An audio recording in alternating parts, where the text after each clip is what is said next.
ଦୁଇ ଦିନ ଧରି ନିଖୋଜ ଶିଶୁ କନ୍ୟାର ମୃତଦେହ ଆଜି ଉଦ୍ଧାର। ପଳପଳା ନଦୀର ପ୍ରଖର ସ୍ରୋତରେ ଭାସିଯାଇ 2 ବର୍ଷର ଶିଶୁକନ୍ୟା ନିଖୋଜ ହୋଇଯିବା ପରେ ଅଗ୍ନିଶମ ବାହିନୀ ଏବଂ ଓଡ୍ରାଫ୍ ଟିମ୍ ପକ୍ଷରୁ ଖୋଜାଖୋଜି ଜାରି ରଖିଥିଲା। ମାତ୍ର ଆଜି ଶିଶୁକନ୍ୟାର ଶବ ଉଦ୍ଧାର ହୋଇଛି। ବାଲେଶ୍ୱର ଜିଲ୍ଲା ବସ୍ତା ଥାନା ଦୁନ୍ଦ ନିକଟସ୍ଥ ପଳପଳା ନଦୀରେ 2 ବର୍ଷର ଶିଶୁକନ୍ୟା ଗତ ବୁଧବାର ଭାସିଯାଇ ନିଖୋଜ ହୋଇଥିଲା। ଦରଡ଼ା ଗ୍ରାମର ପପୁ ସୋରେନଙ୍କ ତାଙ୍କ 2 ବର୍ଷର କନ୍ୟା ଦୀପ୍ତିକୁ ନେଇ ପରିବାର ସହିତ ଦୁନ୍ଦ ଗ୍ରାମର ବନ୍ଧୁ ଘରକୁ ବୁଲିବା ପାଇଁ ଯାଇଥିଲେ। ନଦୀ ପାର୍ଶ୍ୱରେ ଶିଶୁକନ୍ୟା ଖେଳୁଥିବା ବେଳେ ପରିବାର ଲୋକଙ୍କ ଅଜାଣତରେ ନଦୀରେ ଭାସିଯାଇ ନିଖୋଜ ହୋଇଯାଇଥିଲା।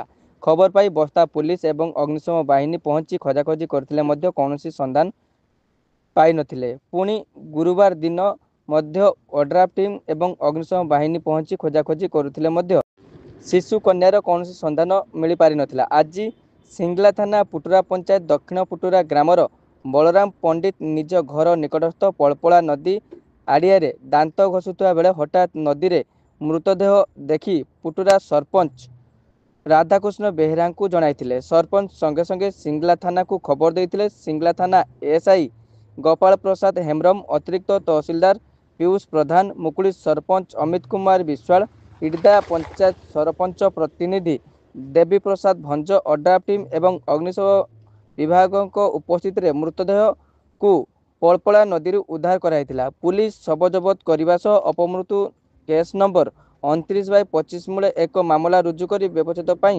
ପଠାଇଥିବା ଜଣାପଡ଼ିଛି। ତେବେ ଏନେଇ ଆଜି ଅପରାହ୍ନ 3ଟା ସମୟରେ ଜଣାଯାଇଛି।